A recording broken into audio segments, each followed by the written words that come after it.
Hi, and welcome to Ones and Tooze, FP's economics podcast. Every week we take a couple of data points. We use them to try to explain the world. I'm Cameron Abadi, FP's deputy editor, with you in Berlin, Germany.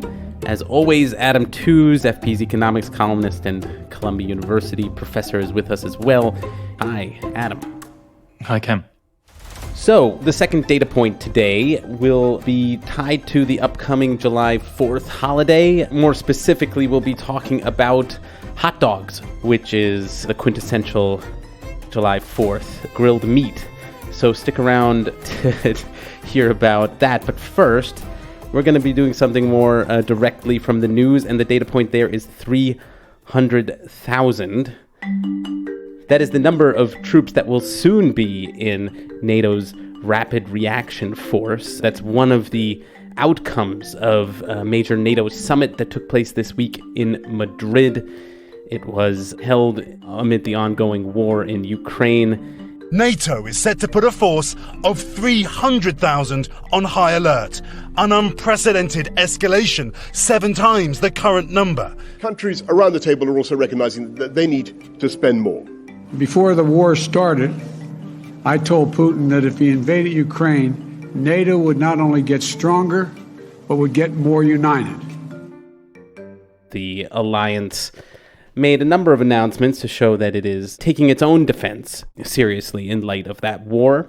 So yeah, we wanted to get into the economics of NATO. So let's dive right in there, Adam. So as I mentioned, there is this rapid reaction force that is now expanding from 40,000 to 300,000 troops. So I guess the first question from an economic perspective is, who's footing the bill for this unit exactly, and how does this work in practice? Is this group of troops a kind of real joint force? Is various troops from various countries all serving under a single command at a moment's notice? I mean, how does that look? I think there are two different components to this. I mean, NATO speak and jargon and organizational diagrams can get very complicated, and this is pretty much in flux. I think it's worth saying that they're obviously looking to make a big announcement and make the numbers sound impressive. But I think there are two basic layers to distinguish. One is the NATO response force, which is this series of units which are locally based, so they live in their home countries, but they are ready to be scrambled to deployment, which have grown from 13,000 troops originally in 2014 to 40,000 today. So the Crimea crisis produced a tripling of that force. And now we're talking about a 7 or 8-fold increase. So it's huge. These are troops which are ready to deploy. I'm not sure whether that means actually deployed, but ready to deploy within 2 weeks.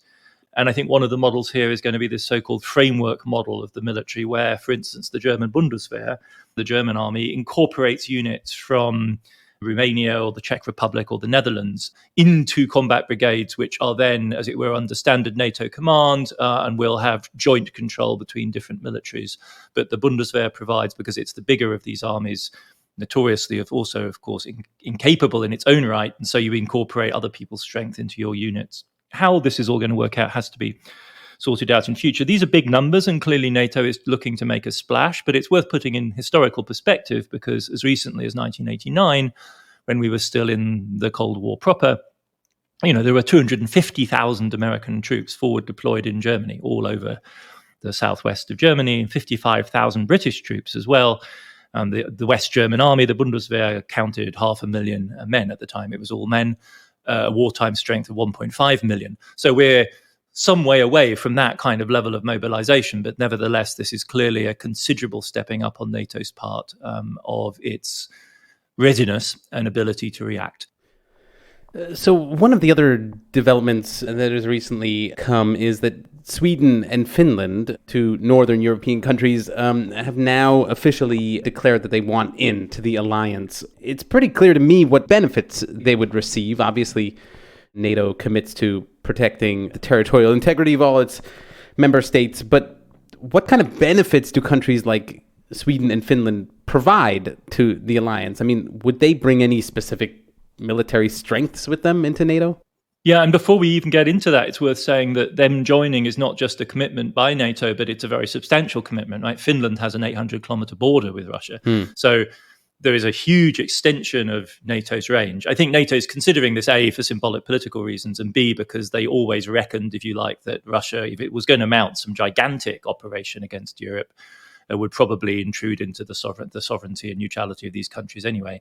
What we've seen in Ukraine now should really give you pause on that front, because Russia doesn't look like it's actually capable of mounting that kind of wide-ranging operation. Like, attempting to do Kyiv and the Donbass at the same time turned out to be too much for Russia. In any case, yes, bringing them in does involve bringing in considerable military capacity by the modest standards of 21st century Europe.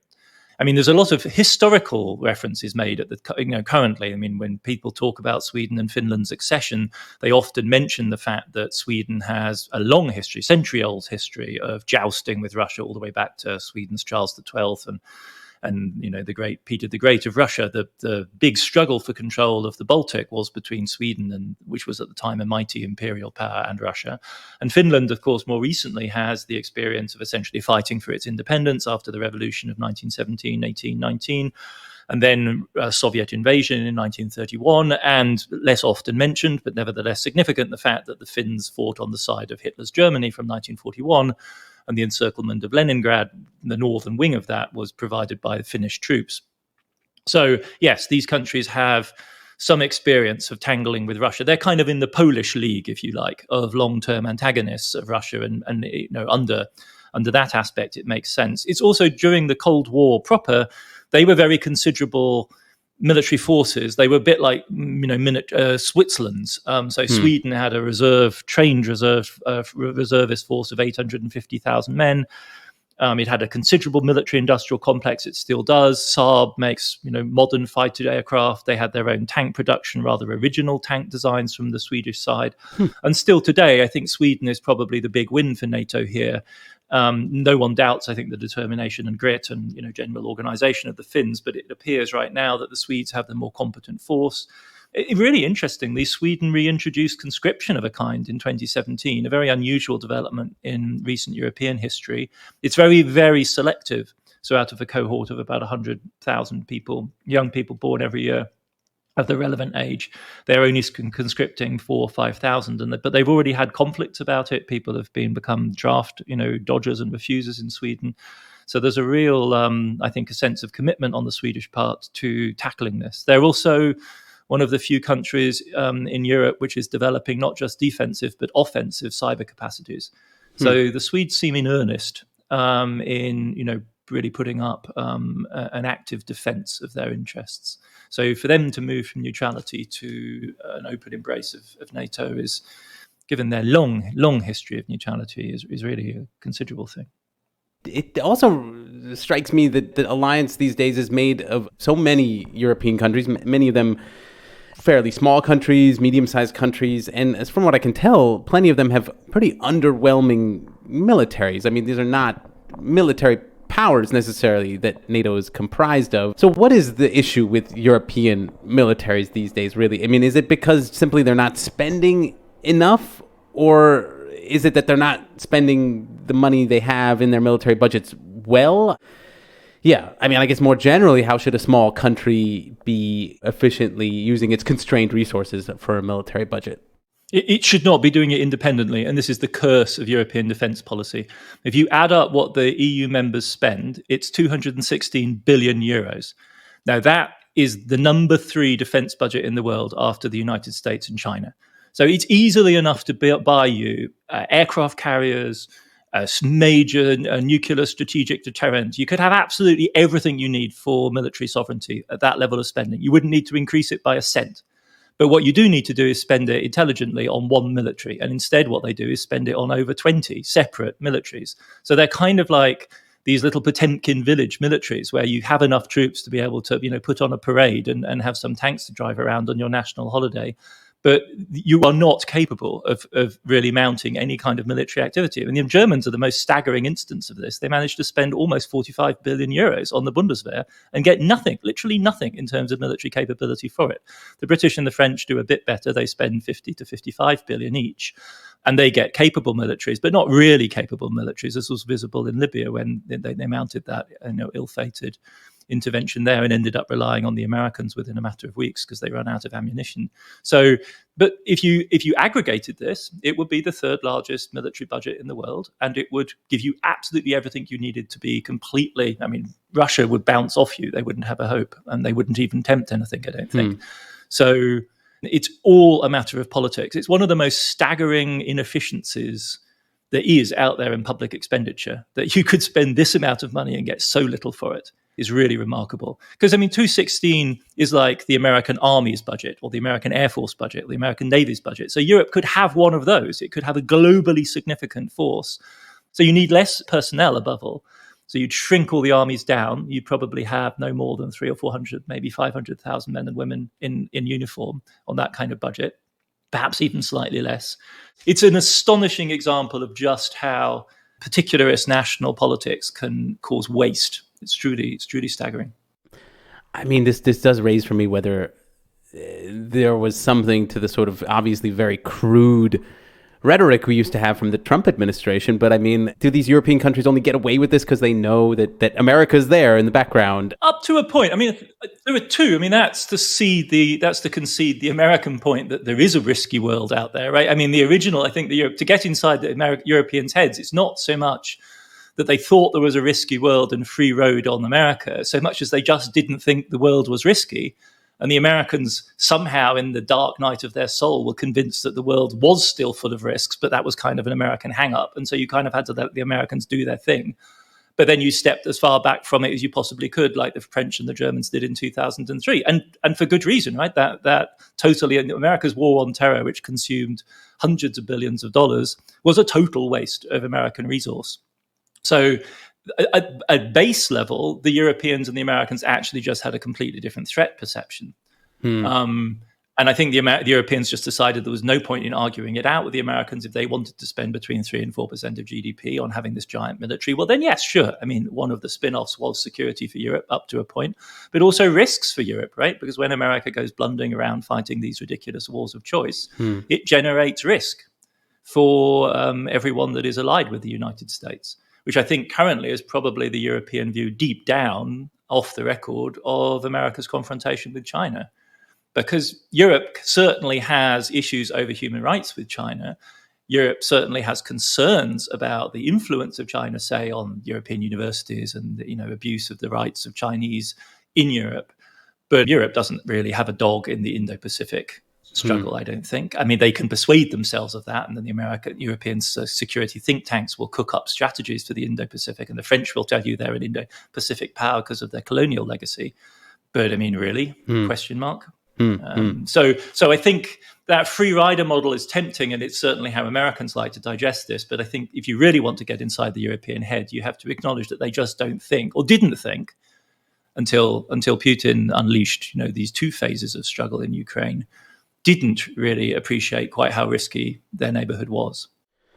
So finally, I wanted to ask about what the future of, I guess, NATO's relationship will be with Russia. Obviously, there's a war ongoing, but I imagine there's strategizing going on about what to do with Russia in the future. And so, yeah, I guess I was curious whether the Cold War strategy of containment could be making a comeback in dealing with Russia going forward. I mean, it seems like on the economic side, we're already sort of well into this kind of decoupling phase with all the sanctions that seem they may stay in place for a while. But in the terms of the military side, I mean, is containment viable when it comes to Russia?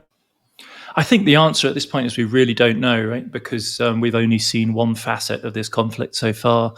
A lot of people have been waiting for, what they anticipate, which is some sort of absolutely massive cyber attack from the Russian side. And it wouldn't be directed at Ukraine. You'd go for higher value targets in the West. We feared there would be a nuclear escalation. I'm still worried about that, depending on how the war in Ukraine goes. So I think the sensible answer to this question is we don't know. We weren't preparing for this. There wasn't a plan. The pain is going to be real. And that's, I think, where the cost is going to be borne overwhelmingly by Europe. Because one of the things we discovered at the beginning of this horrible war is that it was relatively easy for America to adopt quite radical sanctions against Russia because America doesn't really have much business with Russia. And that's just not true for Europe. right, for Europe, figuring this out is a very, very difficult problem. And not just economically either. It's also about communities of Russians that live all over Europe, and more of them now as they go into exile.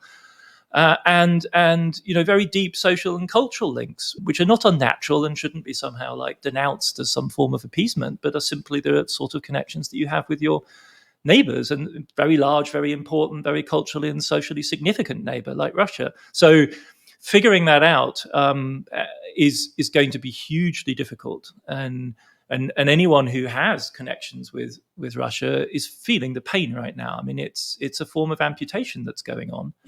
On both sides. I mean, most dramatically, of course, on the Russian side. I have friends and colleagues who are hosting, literally half a dozen Russian emigres at this point, who now all have to figure out what's next. It's a hugely complex and challenging issue. So to me, the politics of the peace, insofar as we can even call it that, are going to be much, much more challenging, much more difficult than the war, in a sense. I mean, and it's easy to say that from our point of view because we're not in the front line, and obviously from the point of view of those fighting on both sides, but on the side of the Ukraine, where our sympathies lie, that's a crazy thing to say, right? But at some level, one of the reasons to go on fighting is that facing the politics of the peace is just too agonizing, because the compromises that are going to have to be made there are, given the costs which have already been paid, just unthinkable in some ways.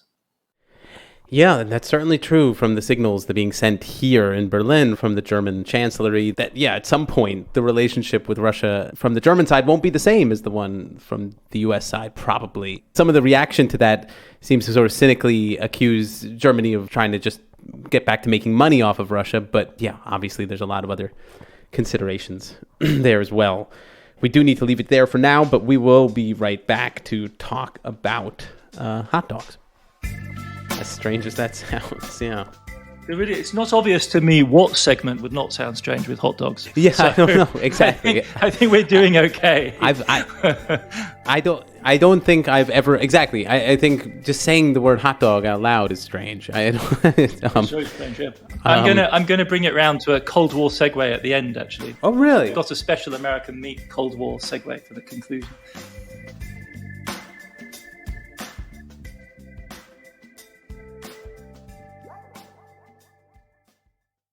Hi, and welcome back. So our next data point is 150 million. That is the number of hot dogs that will be consumed on July 4th. That's just a portion of the 7 billion hot dogs Americans will consume over the summer. That's a whopping 818 hot dogs every second. This is one of those data points I had to double check, triple check, because I could not believe this. 150 million hot dogs on one day, July 4th. So we're going to talk about hot dogs. And the first question that came to mind is that growing up in the U.S., sort of the word hot dog was sometimes used interchangeably with Frankfurter, Wiener. That does seem to suggest this, quintessentially American meat is actually kind of an import from Germany. I know that those terms Frankfurter and Wiener, these are actually German terms.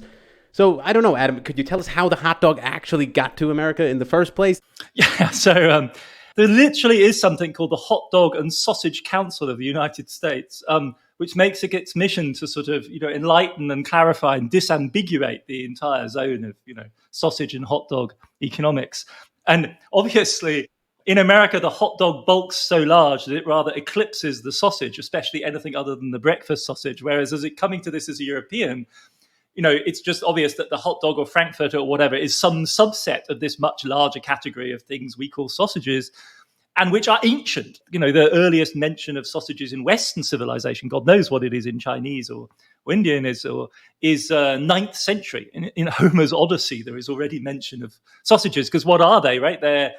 They're bits of tasty meat stuffed in offal and then grilled. The particular genealogy of the hot dog as we know it probably originates, it's disputed between German cities, but let's grant it to Frankfurt, in the center of West Germany, on the junction of the Rhine and the Main, formally celebrated 500 years of the hot dog, or the Frankfurter in 1987, so they date it to 1487.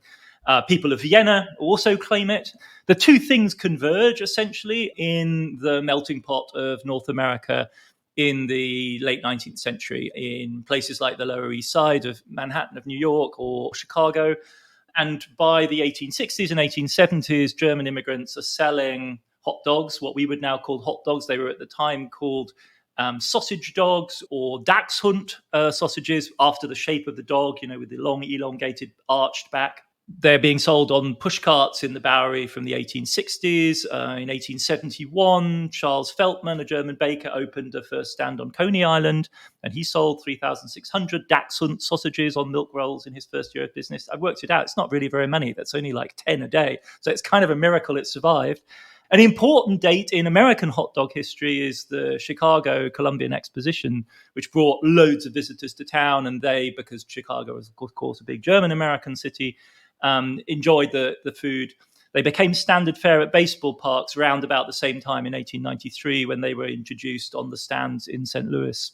The term hot dog starts popping up in college magazines in the 1890s. And there's in fact, Cam, a connection we share to Yale, where mentions of hot dog stands begin to appear in student magazines in 1894, 1895. Apparently at the time, the students were referring to the fact that, they thought they might have been made out of dog meat rather than that they looked that way. So they were always cheap food. And one of the particular American oddities, of course, which shapes hot dog consumption in the US all the way down to the present day, is that they end up kosher. They become a kosher food. And this is to do with the overlap between the German migrant community and Jewish communities, many of them from Germany or Austria, but also across Central Europe on the Lower East Side.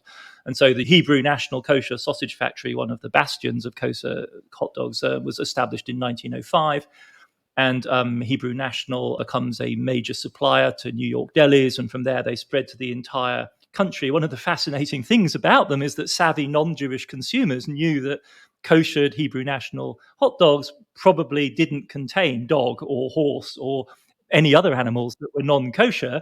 And so buying them seemed like a clean choice. In fact, and Hebrew National played fully into this. In the 1960s, believe it or not, they had an advertising slogan, which was, "Buy our hot dogs." Why? Because, quote, "we answer to a higher authority." No greater force than the original monotheistic God endorses our hot dogs.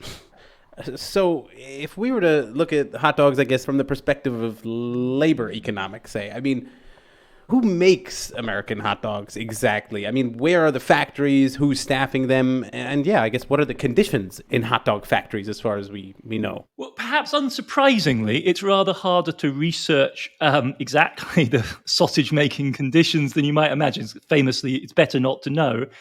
I mean, having said that, if you're interested, there's several videos on YouTube, which I'm not sure I can strictly recommend, but if you really need to know, they're just there. I mean, I think the best way to view these videos is to, let's just abandon the conception that the hot dog is made out of meat. Like, if you think about what's going on in the videos as something more like, I don't know, industrial baking, if you think of the ingredients as resembling something closer to batter, which I guess accounts for the smooth texture, then the whole thing begins to feel a little less gross.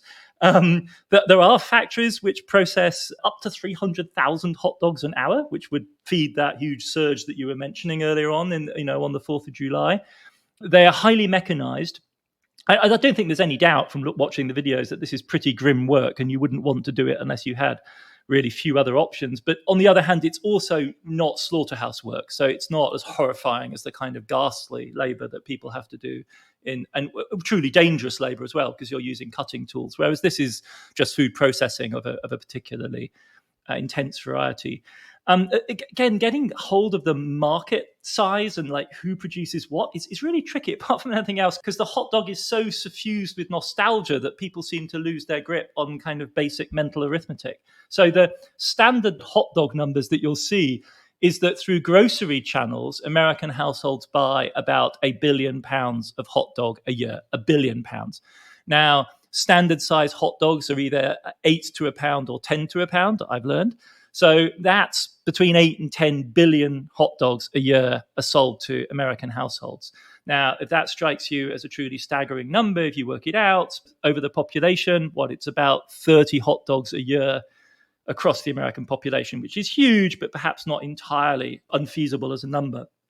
But the hot dog industry doesn't really, I think, really like the idea of it basically being a domestic article. What they really want to do is associate it with Americana, and above all, of course, with baseball. And so what they like to tell you is that, yes, they sold £1 billion of hot dog to people's homes, but they also sold 19.4 million hot dogs at ballparks. But if you just do the math on this, it's quite obvious that that means that household consumption of hot dogs completely dwarfs anything that goes on in a baseball stand at this point, right? By a factor of about maybe 500 to 1. The overwhelming majority of hot dogs are now produced, sold through retail, and consumed in people's homes by large families with young kids, which seems to be where they go. It's basically huge gangs of hungry, kids between, one imagines, the age of 2 and about 12 or 13 before it stops being cool, that gobble these things up. And they do on a really large scale. So let's go back to the sort of production process you were alluding to. I mean, maybe I will regret asking more specifically here, but what sort of food science exactly goes into producing the modern American hot dog? I mean, what kind of ingredients or processes would be unrecognizable to the old world butchers of Frankfurt or Vienna? Well, I think, first of all, the type of meat and the relative lack of it in the hot dog. I mean, the beef hot dog is a truly American thing. I mean, more specifically, it's a legacy of kosherring practices, right? Because no one in Europe would have dreamt of making sausages out of beef. Like, A, beef's too expensive, and B, it's not fatty enough. So the same reason no one in Europe ever made a sausage out of chicken, which are, so widespread in the United States. I mean, chicken is too expensive and it's not fatty enough, so it just doesn't make a good sausage. And of course, the majority of US hot dogs aren't made mainly out of beef either. I mean, beef is one of the ingredients, but more than half of the standard hot dog is made out of water, fat, binding agent, and salt, sodium phosphate, potassium lactate, all of that good stuff, right? Lots and lots of salt. One hot dog is 20% of your recommended daily allowance of salt. And within the meat component, they blend basically beef, pork, chicken, unless it literally says on it beef only or whatever. And the meat is what's politely called trimmings. In other words, anything you can't use anywhere else. So this is muscle trimmings, fatty tissue, head meat, animal feet, animal skin, blood, liver, the whole works. And this isn't, it's worth saying, some ghastly invention of capitalism, though the form it currently takes is, right? Because the traditional function of a sausage was you slaughtered a pig, you cut all the classic cuts off, and then what was left was put into the innards to make sausage.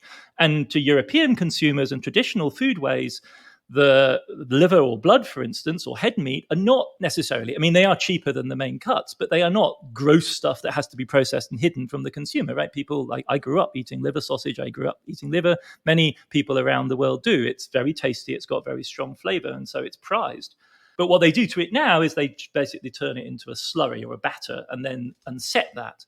And the really important innovation in hot dog production is not really the sausage per se, but the casing. Right, because classically sausages are made using intestines as casings, and you can see those if you buy artisanal European liver sausage or something like that. You can literally see the animal's intestine. And hot dogs are characteristic precisely because they've somehow made this casing thing mysterious, right? So a classic casing is one where you have a hot dog which has a snap sound, and lots of people don't really like that because you bite in and you have to kind of bite through something.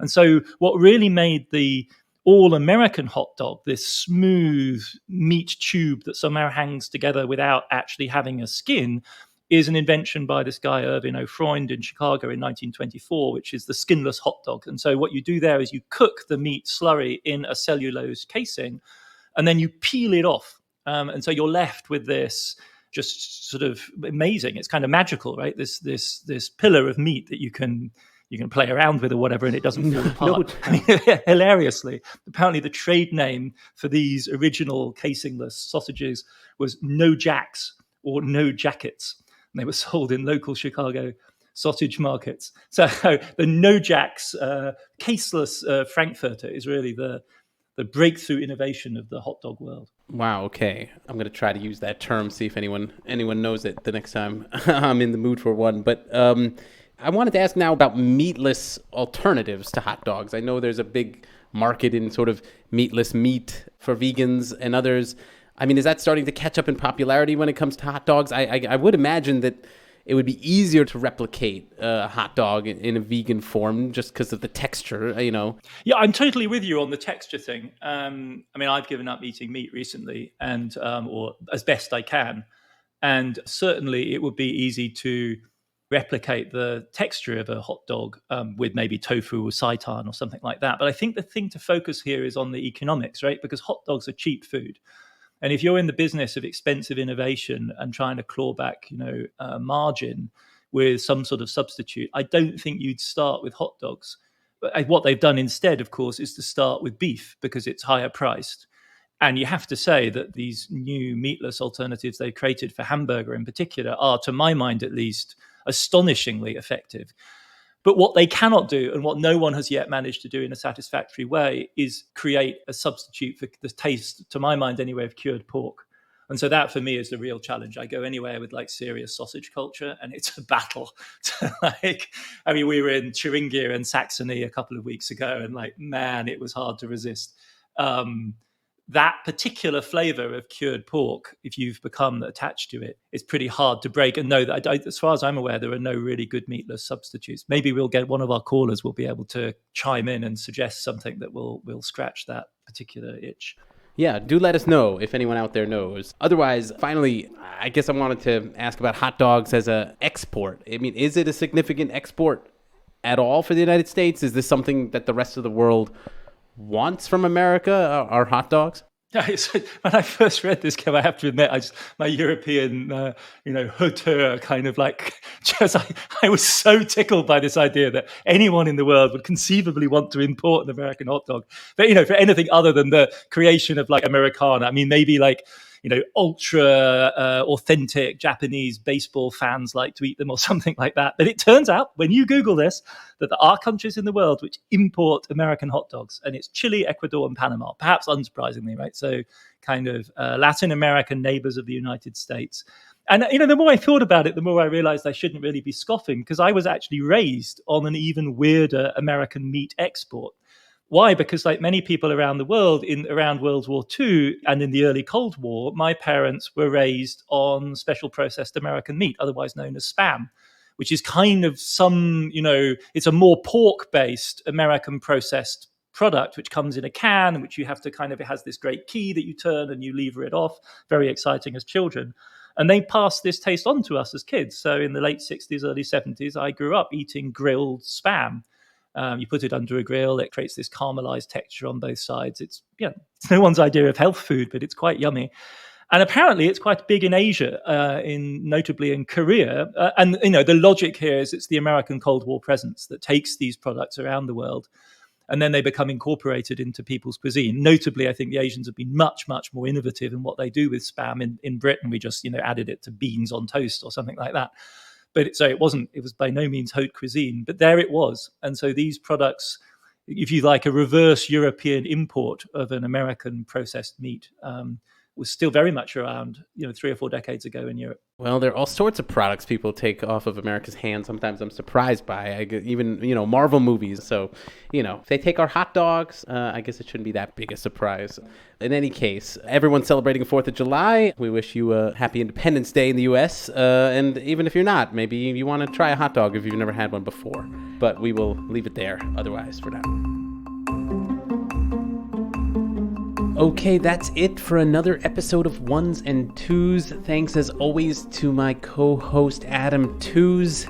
Listeners, as always, we like hearing your feedback. Please email us at podcast@foreignpolicy.com or tweet us at onesandtwosPod. Remember, that's Tooze as in Adam's name, Tooze.